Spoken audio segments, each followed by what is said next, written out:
Hello everyone and welcome. This is Jim Havlin, Chief Strategy Officer for Vox Mobile, coming in today from high atop the world headquarters of Vox Mobile in Athens, Ohio. And today we're going to talk about 5 factors to avoid mobile deployment failure. And today I'm joined by Rob Seaman. Rob, how are you doing today? Great, glad to be here. Don't touch that. Sorry, I'm teaching Rob how to use the equipment today. So Rob, I know you've done hundreds of deployments at this point. So you've put together some of the biggest gotchas for us today?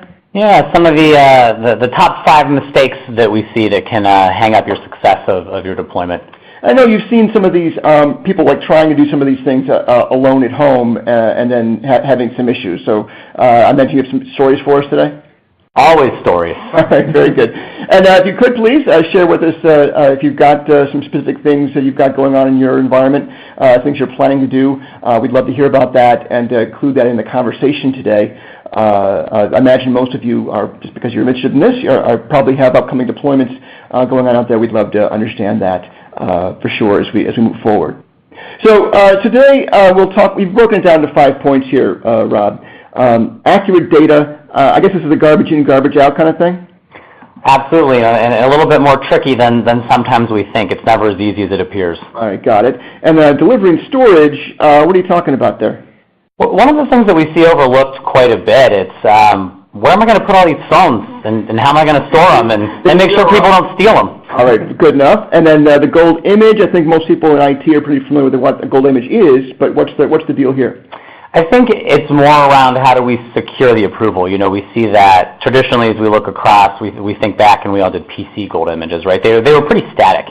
We see with mobile devices that they're constantly changing. We look at things like operating systems and levels and really deep diving a little bit into what can go wrong. Perfect. And then production scalability, of course, I think I used to say for deployments, when you've got 400 or more devices, your hair is pretty much on fire. You're going to screw this up. Is that a fair comment? Yeah. Okay. All right, and then planning for support, I think that's probably, you've got some good numbers in here I saw around how much people should plan to support their environment. Right, and as we look at the role of the project, part of what they need to own is how it's going to be supported then in life cycle. And that's one of the big things people walk away, right? Well, the project's done, we got all the deployment done, well, how do we support it? And it really needs to be something that's buttoned up. All right, got it. And then, great, so you can see here we've got some results from the survey. But let's move right on to, let's see. Let's right on to the rest of today's presentation. First of all, I want to thank you all for coming today. For those of you unfamiliar with Mobile Thought Leaders is a global organization, over 2,000 people participating now in 10 different countries on a regular basis, sharing information about advancing their mobile programs. People come to Mobile Thought Leaders for inspiration and commiseration. So we'd love to have you participate in more stuff. You can download today's presentation, in which you'll get a little bit of a schedule here of the upcoming events, including a link to that one at the top, the MTO research that's out right now, not quite finished, the 2015 strategy survey. We'd love to have you participate in that if you haven't done so already. If you're looking for today's presentation, it's under the event resources. So Rob, we asked everybody in Mobile Thought Leaders, and this is preliminary results here, to look at what they've got deployed already and what they've got on their roadmap and what they're prioritizing coming up. And we broke it into 2 parts. It's very tactical stuff here. We're talking about technologies. And we noticed here that they're replacing laptops with mobile devices is pretty high on the list. Do you see that a lot in the kind of deployments you're doing right now? We do really. And how do I decrease the footprint of devices that I have out there and I need to support? So we saw that, a couple of years ago when everyone was taking away hotspots and tethering and doing those sorts of things. Now we're thinking about, do I really need this laptop, or can I have applications out there that can really make this job footprint mobile only? And some of the clients I've talked to, some members of Mobile Thought Leaders, are also saying that it actually could be a better form factor than the laptop in the first place. Yeah, especially, form factor from functionality and looking cool, right? What's cool? The sales guy comes in with a big chunky laptop and an air card, or comes in and hands you an iPad? All right, very good. And we also asked the question around use cases. I think this was a great new addition to this year's version of the survey. And what we noticed here, Rob, and it's probably no surprise to you, is there's a whole bunch of use cases in here that are really calling for net new deployments. new types of devices and broader devices. Is this kind of match up with what you're seeing from our client base? It is. The term net new can be tricky though, right? So if I'm replacing a technology, maybe it's a computer with a mobile device, maybe it's not necessarily new, it's still some form of replacement, but maybe new to mobile. Right. So actually, but we still have to deploy some mobile devices at some point. And net news are always easier than upgrades, so that's always wonderful news. All right, well, that'll be another event perhaps. All right, so let's get into your list here. So let's begin with accurate data. So once again, garbage in, garbage out. But what's different with this between other kinds of technology deployments? I think it's all the different places that your data lives on mobile around mobility, and really synchronizing it all together. And some do a great job of it, and some don't. And really understanding what are all of those data points that I need to go out and look and verify. And this is really quite a substantial step in the process that people can get really wrong because they rely on one of them without going and checking on the back end for the others. Got it. You're collaborating all this data together is really where the errors happen. Yeah, or just looking at one source and not the other. So it's not fun, but it's really an important step to sit down and synchronize all of this together. So the first thing that we start to look at, which is the easiest, is the project user list, we'll call it. So it was line of business, it was whatever. These are the people that need to get this device. Whether it's new or upgrade at this point doesn't matter. These are the eligible participants, so that's pretty easy. Next then, place that we need to start to go and look is carrier subscriber data. So if these are upgrades or existing mobile devices, what does the carrier say that these users have? What is their phone number? What is the device that the carrier thinks they have? Because these deployments are a replacement of an existing device. Yeah. I mean, it goes back. Think back to Active Directory. How many times is a mobile number wrong in there? Right? And if your project user list came from internal data, which is where it starts, is that actually right? Does that person actually even have that phone or that device that you think that they do? So the first place we balance that out is with the carrier. Got it. Second then is, what does the EMM say? Right? Because that could tell a whole different story. We know carrier data can be wrong, right? We know there's a whole industry around that that we know well, right? So what then does the EMM say that this number is, or that this thing is, or that this person has? And those are the first three things that you have to marry all together. Internally, who's getting it, and what do you think they have? What does the carrier say? What does the EMM say? Got it. Right? EMM data then goes a step further, and we think about net news and what are the profiles that we're pushing, and what does that need to look like? And is that right? There's a lot of data planning in these projects. A lot of data. And in an environment where the data is probably going to change, probably from the time you start to the time you deploy. Yeah, I think we have a whole section on that. Okay, got it. I think, to come. But it does, and really even just starting on what's right. And for a lot of companies, based upon their internal practices, whether it's what AD is saying, whether it's what the carrier says, or if there's an EMM, hopefully there is, what's the single source of truth that we're going to use to validate all of this data against? And when this goes wrong, the list of things that can go wrong is people don't get devices, they get the wrong device? What else? Yeah, they don't get the device, people get the wrong device, or they're set up wrong on the EMM. I think that's the other big criteria. Because we can't think of a project as linear. We touch on this a little bit. I could have 7 different gold images or profiles as part of this quote-unquote project.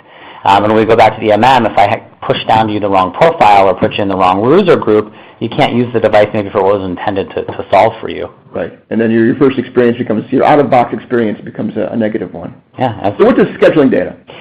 So once we've gotten that clean user list and that build in the EMM, the next thing that we have to marry that is with however you're scheduling this internally.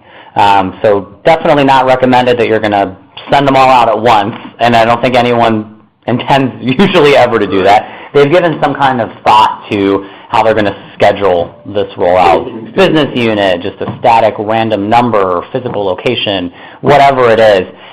Once we get our clean data, we then have to bring in that information then to start to say, this is the person, this is where they're supposed to be in M&M, this is EMM, this is the right number that they have, this is the date that they need to get their device. Got it. And then the lifecycle management, which is what we kind of touched on earlier, is this changes now, right? If I'm deploying these devices over 4 or 5 months, 2 months, even 3 months, people are going to come, people are going to go, people are going to change, and how are those communications going back and feeding what is your project schedule to make sure that we have those changes taking place? Great. And then MACD? Well, we should define what that is for people that might not be familiar. Moves, adds, changes, and deletes. That's part of that life cycle of people came and people went, and then people that are no longer eligible. Or, we touch on a little bit too in Gold Image. What are the requirements for this thing to work? So if you're doing Apple, for instance, right, they're really great when you're in the middle of a deployment of doing a new OS release. Right? We know that, and they tell you that morning that it's available now, and you can't stop everyone from downloading it, right? So what are those requirements that we have in place, and how is that affecting our deployment? Okay, great. And we see that, we just finished up a deployment with a healthcare provider here, and they had some internal apps, and this was last week, right in the middle of 9.1.2 came out. None of the apps worked.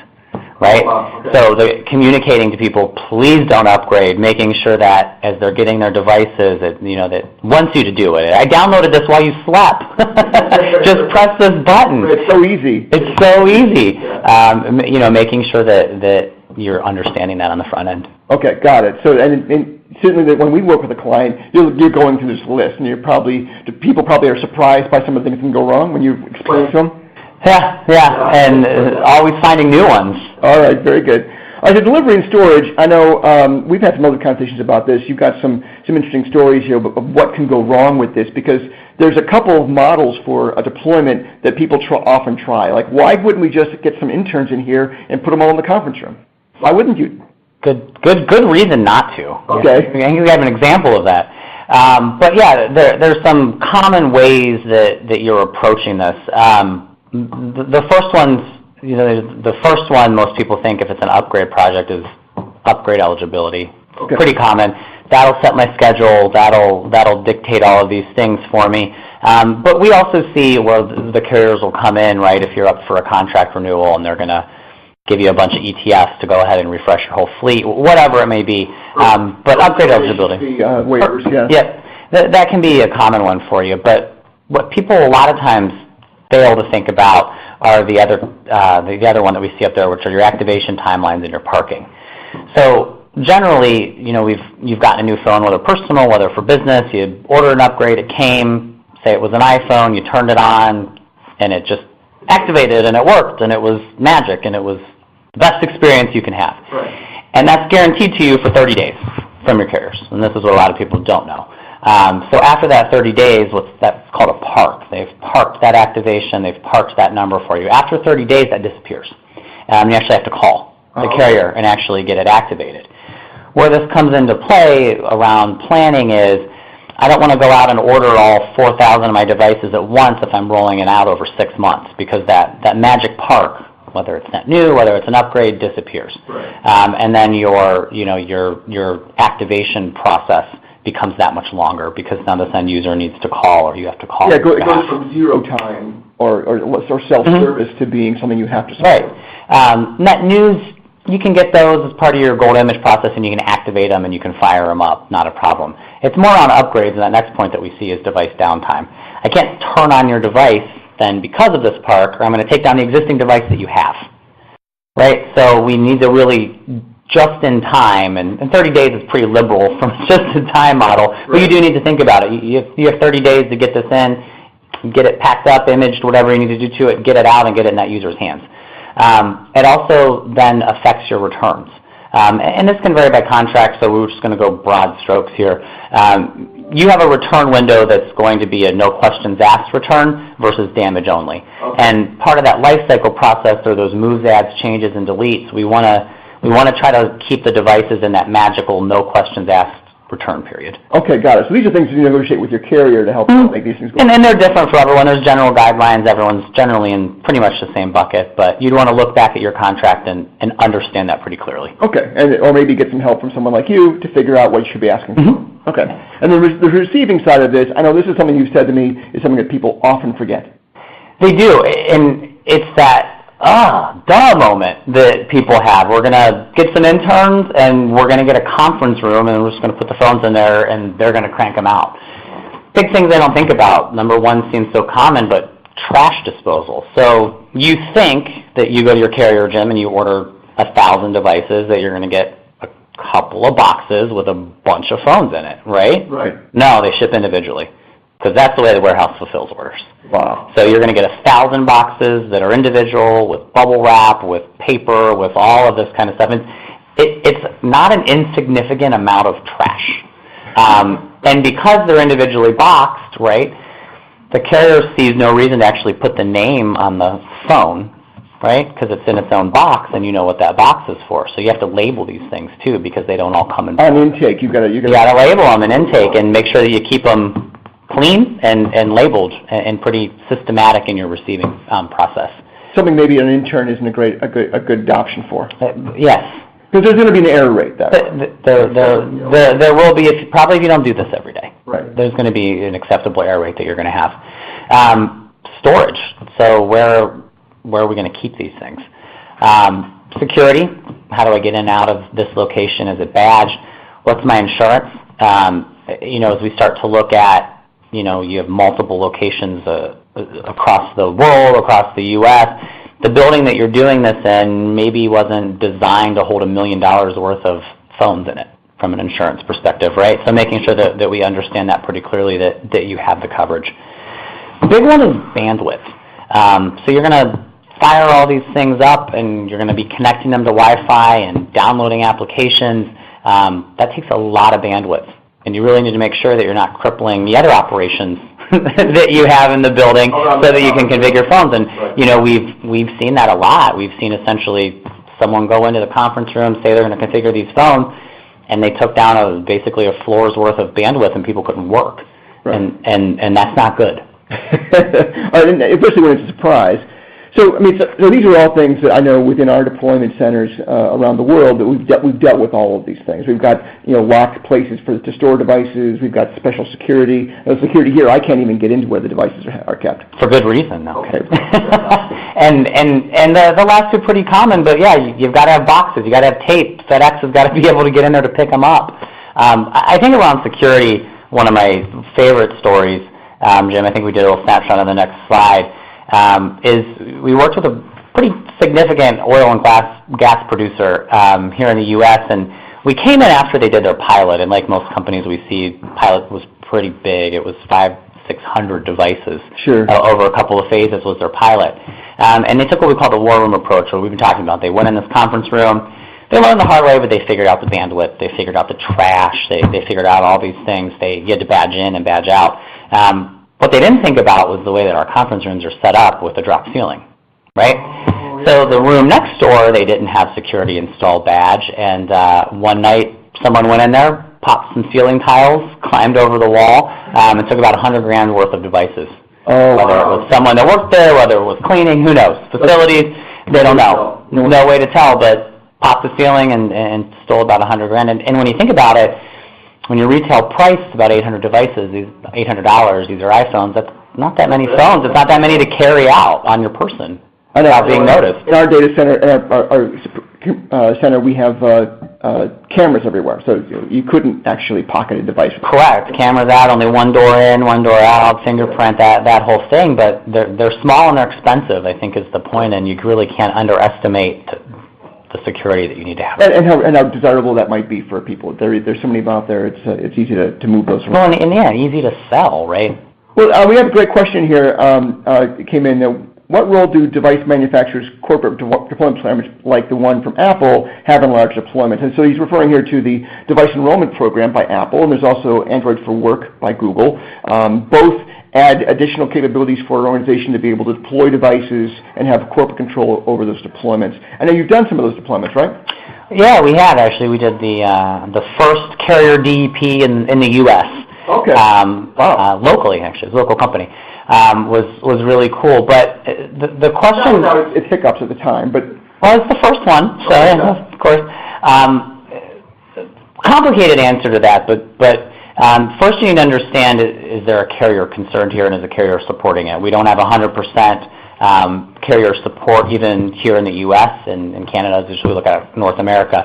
If you have a carrier involved, you may or may not be able to use them to assist in your DEP, and they may or may not support it.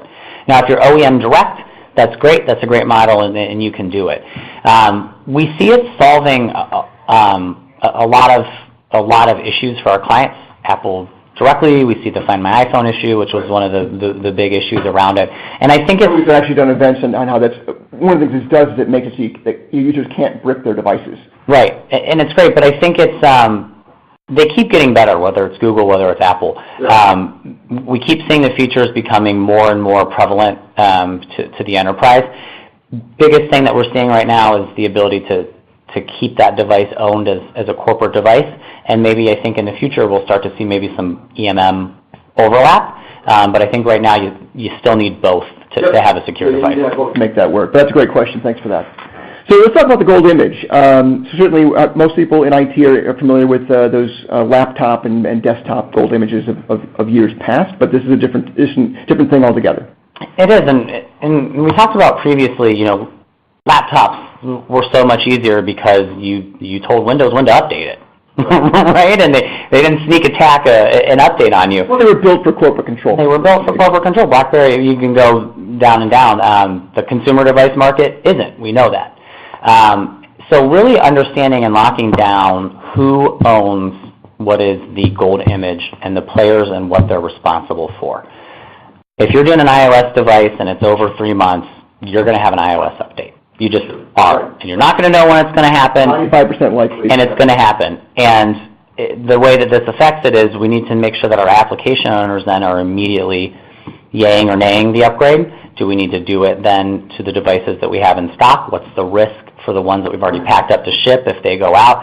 And you don't want to be fumbling around for these answers while you're in production, which is why we want to say who owns what and what decisions need to be made. So when it happens, we can quickly get the answer from the right person. We're really planning for the disaster we know is coming. Right. Yeah, exactly. Or certainly the unknown. The unknown. Condition you're going to be in at some point during your deployment.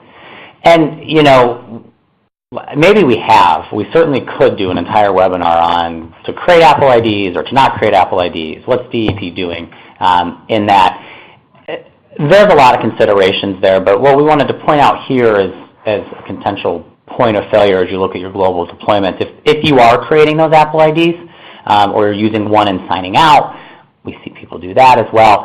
You need to take into consideration the international component. So your marketplaces are specific to countries. So you want to make sure that you're provisioning your gold image device with a application store user that is country appropriate, right? So Canada's in Canada, China's in China. Those are all concessions that we need to make, and that might alter your gold image. Sure. So how you plan to get it? So yeah, that's why we have deployment centers all over the world, right, so we can accommodate that. Right, and we see a lot of times people start in the U.S. and make the gold image here. There might be applications that are available here that aren't. Office works, different things like that just aren't available.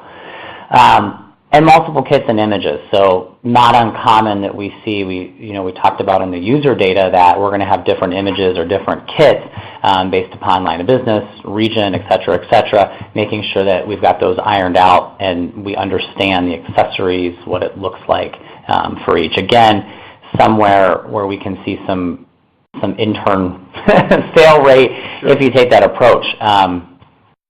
A company that we did a large deployment with, they provide natural gas, and they're actually using the mobile devices to actually read the tanks that they have that are storing this gas. And my natural gas tank is different than my oil tank, is different than these different things, so we had all these different cables. And one of the issues they came for us to solve is providing those initial kits and replacement peripherals have been difficult for them, right? Because people didn't understand, oh, you're working with natural gas, or oh, you're working with oil, you need this cable versus this cable, and making sure that we've got all of that pretty clean, because when we have the cable could be pretty cheap. It could be a $5 cable, but when I ship it 9 times because I made mistakes, it starts to become pretty expensive. Well, it's a forward and reverse logistics. It's a time for everyone to do it. Yeah, suddenly that $5 cable becomes a $200 problem.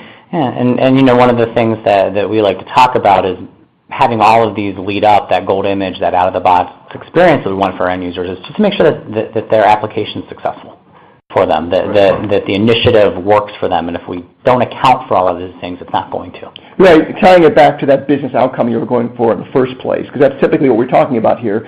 there's an intended outcome, right? That people should be able to get the thing and start doing some stuff. And what's the experience like? So I appreciate that. That's very good. All right, so production scalability, I think this maybe goes without saying that, like I said, my number was 400, but I know we've done some smaller ones. We've done a lot of much bigger ones. But you've seen people try to take on these big numbers on their own? Yeah, and where are the resources coming from? I think that's part of what we talk about understanding volume. And, obviously I, trained, as project manager, which is where I always attack a lot of these things from. But understanding volume. So no matter how you land in determining to send out or ship these devices, you're going to have peaks and valleys in it. Where maybe it's 1 week it's 400 devices, then it's going to be 2,000, or maybe that's a monthly count, whatever it is. You've got these peaks and valleys. And how do you accommodate for that if you're doing it internally? So if I'm going to do 1,000 devices in whatever time frame, I know I need 7 people, say. We get that work done, and then what happens when I have that off week and it's only 400? Where do those resources go? Can they go back and do something internally? Great, but then how do I make sure they don't get involved in something else so they can't come back next week when I need them? If it's a staff aug, intern type of relationship that you're doing, how do you make sure that if you tell those people, hey, I don't need you this week, how do you make sure they're going to be able to come back next week and they don't have another opportunity that they've pursued, which are all stories that are coming firsthand from companies that have engaged with us. Well, one of the things we've worked with is that, one, we figure out how long, like just from the configuration standpoint, we time out how long it takes to get through a configuration, right? And we can do that math, right? But then there's also the issue of training those people that are going to be doing this to be able to do it reliably, and then the quality control on top of that. I think that's why I've seen so many projects kind of miss, is like realizing that all of that is real time and real effort that has to go into making this great, because once again, when it's done improperly, a 1 or 2% failure rate still ends up being a big part of the budget. Absolutely. And it's very easy, too, to only think about in that vacuum of devices I have to get out. But what about devices that are coming back, and whether that's laptops because we're doing a replacement or was an upgrade of a device? Is there something coming back to you? And making sure that you're planning for that volume. We see people forget that a lot, as well as any specific processes that you have around it. We did a huge international deployment in pretty much every region for insurance and investment company, and they had pretty significant legal holds. Right, so one of the things that we had to understand is, where does your device go back to, right? Does it need to go to the legal hold team, or can it come back to this central facility where we're going to wipe and recycle it? But making sure you have steady stream of people able to process any return devices and whatever your compliance rules are, it's pretty significant and needs some significant planning. I know we've had a number of instances, too, where we're deploying new devices and the old device actually just goes in a drawer somewhere. Mm-hmm. And what do you do when that happens to get those back? It's a lot of money. I mean, we did an 8,000 device deployment, which essentially to our client was cost neutral, which is how they positioned it. Between the incentives they got to renew their contracts with their carrier, and they were single carrier model, so it could be pretty significant, versus the return devices coming back, which were N-2 on iPhones. It paid for the project. Right. The return. The return investment. They actually ended up making a little minimal amount of money, but it didn't cost them anything to refresh their fleet. Is the point. So it's a lot of money. Wow. Okay. Great. And then the planning for support, and I think this is one where I like the 3 V's model. We talk about this on a regular basis as being a part of that support model. Yeah, and whether it's a deployment, whether it's just mobility in general, the 3 V's are what we see. So how do you handle that velocity of change that's coming? So these new devices that are gonna be out there in the environment, does the help desk or whoever supports them, is someone on site, do they know the new operating system? Do they know the new app? How do they handle this constant, continual, high volume change that's happening? And then the increasing volume of users, devices, and incidents that we see. So was this a net new deployment? We talked about the survey, a lot of that happening. These are all new mobile supported users that we didn't have before. So the teams that took those incidents and supported those devices, have we planned properly for them to be able to support it? And then the variety. So new devices, maybe it's a new technology or new device form factor that's coming out. A variety of vendors and functionality. So pretty interesting, the DEP question that we saw earlier. How is DEP helping? Well, where are you getting it from? Is it a carrier? Is it direct? Is your relationship with an OEM now direct? Maybe I've never bought directly from Apple before because now I'm just doing these Wi-Fi things, but I always bought them from the carrier before. So who handles that new vendor relationship, right, whatever it may be? Okay. I know we've got some great numbers around this too, because these new devices with lots of new functionality, the level of effort required to support all of that being big. It's not just email and calendar anymore. There's a lot more to it. Yeah, and it's a lot. So we always like to talk about this, and again, that project management hat is, I can't just walk away when the last device goes out or the last old one comes back, because these people now need supported from the time they got the device. So what does that support model look like?